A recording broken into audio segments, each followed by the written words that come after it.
Are these positions partisan or nonpartisan at this level? They are partisan in the sense that they're going to have a party next to them, just as they do now, but it's nonpartisan in the sense that we had Prop 14 passed, so everyone can vote for every position.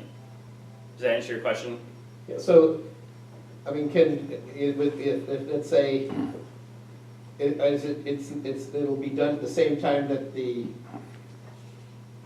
actual legislator will be elected, or on alternate years, so you know who you're going to be working with, type of thing, or?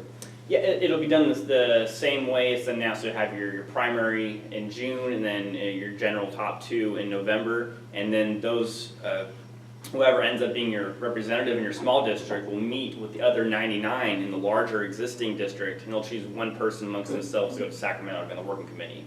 Okay, so the 100 could be mixed parties under one party's legislature. Yeah, and ideally, if this works as it has with these other 12 states that have these small districts, it should be a much less partisan type system, because we're not going to feel as boxed into fitting a specific mold, because right now you have to fit a mold, otherwise you missed out on all the state media attention, all the national media attention.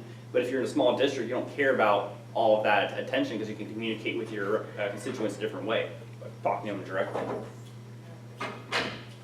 Say that again about who's going to go to Sacramento.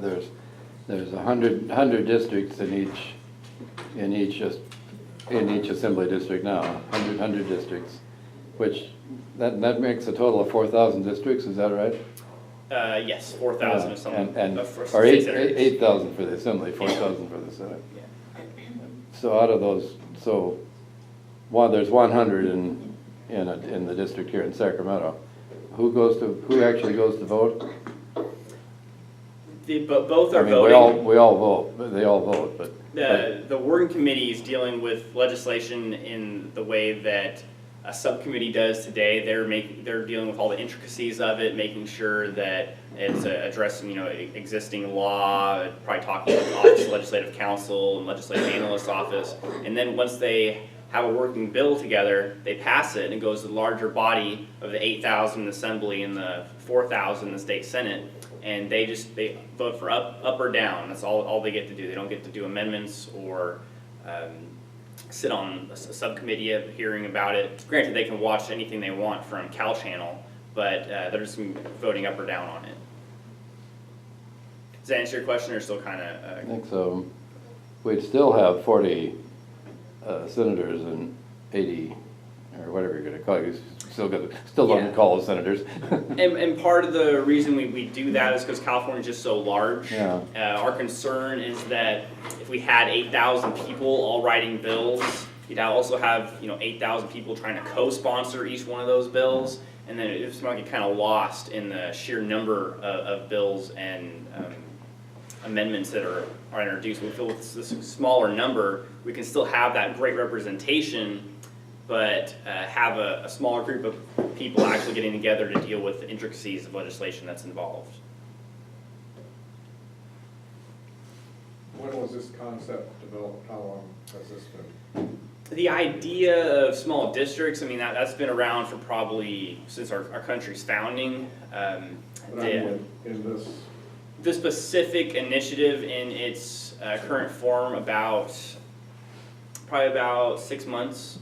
It got permission from the Attorney General's office about a week ago to start gathering signatures. We got our Legislative Analyst's Office report a few weeks ago, and we're really excited about it. Small districts are what we think is a really good idea, just because I said reduces partisanship, and just gives you access to your legislator in a way that the rest of the country has that we don't. The average size for legislative district in California in the lower house is 1 for every 50,000 people.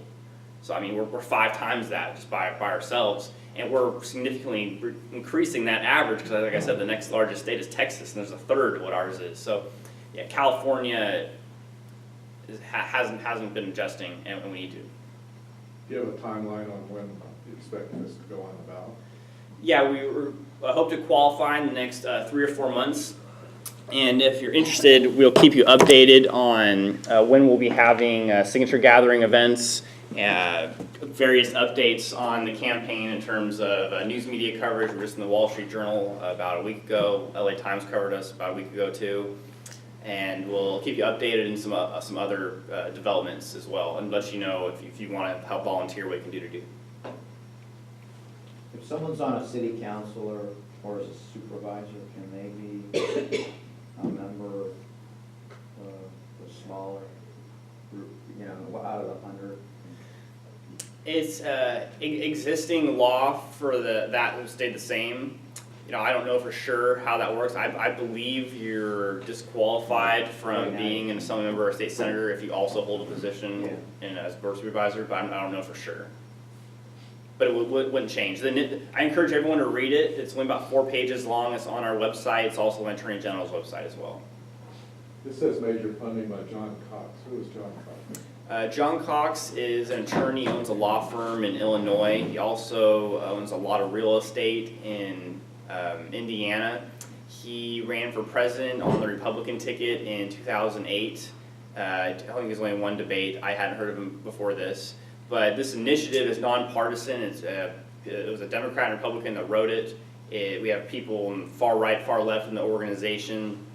It's really just about reducing the size of legislative districts. These states that have the small districts, they don't tend to be or Democrat or Republican. It's a mix. It's all just about increasing constituent access to representatives. What is the title for this position, if in fact it all comes about? For the smaller positions? Yeah. It would be an assembly member or a state senator, and the difference would be they choose amongst themselves people to be on the state senate working committee or the state assembly working committee. But in terms of how people end up referring to it, you never know. People might just call them the neighborhood legislators and then refer to the work committee members as the state senators or the state assemblymen. Would they choose to send those people for the same terms we do now? Or is that going to change? The 2 and the 4? Yeah. Yeah, it'd be the same. Yeah. You say this is 12 other states? Yeah, so How effective is it in swaying the vote one way or the other, as opposed to the special interests? Did you say this is to combat the special interests? Oh, yes. So as I said, New Hampshire, I bring that up because they're the smallest. Very, very effective. Because if you only need $793 to win a race, which is what it is on average, if you take a vote that you really believe is right, but will get you out of office, and then get probably tens of thousands of dollars of attack ads and mailers against you, you can now go door to door and at least explain your position and say, my position was misrepresented. You might still disagree with me, but let me just talk to you about it directly.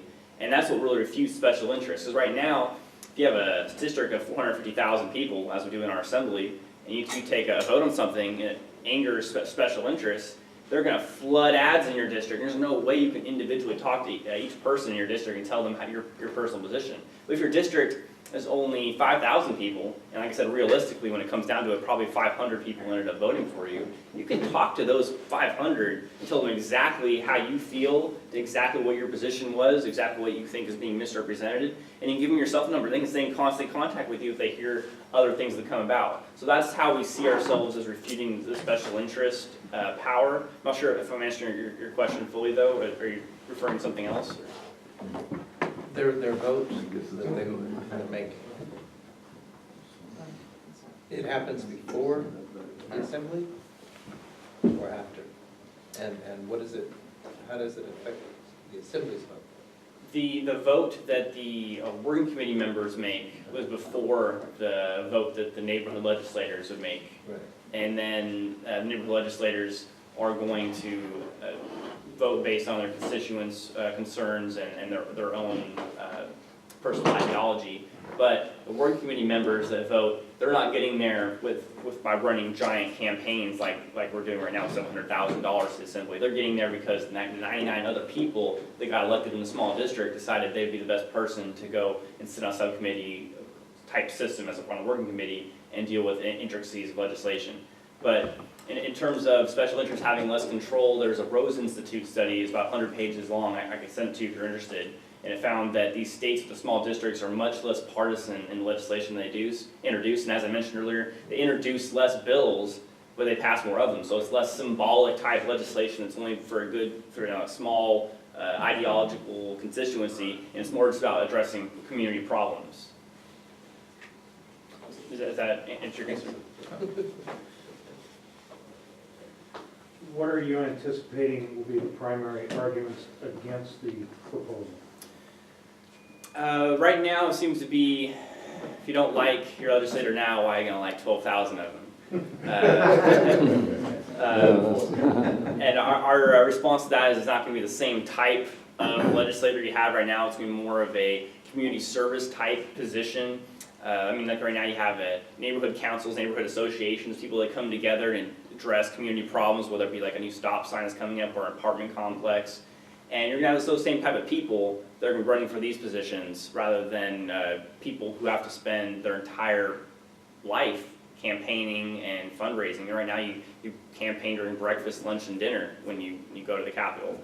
Another criticism, I mean, it's mostly just, like I said, about the sheer number. That kind of scares people. So we see 12,000 people suddenly. So, I mean, so immediately people think it's going to cost too much, and it won't. Legislative Analyst's Office, for those not familiar with it, it's a nonpartisan governmental body of government employees that goes over all legislation introduced at the state Senate and at the state Assembly level, but also legislation sent to voters via the initiative, and they do analysis on the respective cost and other things, and they found this will save money over the long haul. So there's that, but then the concern, I guess, that people won't be able to get things done because the number is so large. And that's why we have the working committee system based off this existing subcommittee system. But also, that's why I like to bring up the examples of the U.S. House of Representatives and New Hampshire. Their lower house is about the same size, 400 in New Hampshire, 435 at the U.S. House of Representatives, but they function very, very differently. So I don't think it's the number so much as it is the small districts. In small districts, you get ideological diversity, so you get more coalitions built on specific issues rather than party leadership always just boxing their members to vote against each other, so there's always something to point out. Like in other countries, for example, a lot of times they have third parties that get into their legislators as well, and they end up developing coalitions on specific issues rather than, like I said, always being one party versus the other. California, for example, in the city of Cotati, I believe Peace and Freedom, a third party, controlled that city for like a decade. And I think Oakland had a special election where they elected a Green Party member once for the assembly, and probably the only third party we've had in probably 100 years in our state assembly, but she was immediately kicked out of office once the general election came around. So I think you'll see some third parties on the right and left being elected in a few of these districts. Vast majority will still stay the way they are. We'll probably see a lot more nonpartisans because there are a lot of nonpartisan people in California that aren't able to run really because, as I said, you miss out on so much media attention. But ultimately, I think it'll be a lot less partisan and work a lot better despite the large number. But that's pretty much the criticism we get. We've had some lobbyists tell us that they're concerned about their ability to influence legislators. We're going to have that number, but again, it's kind of the point. We don't want the lobbyists to be able to have more power than a constituent. That's exactly how it is today. The lobbyists have a special ear to our representatives, and the constituents don't. We want to put everyone at the same level.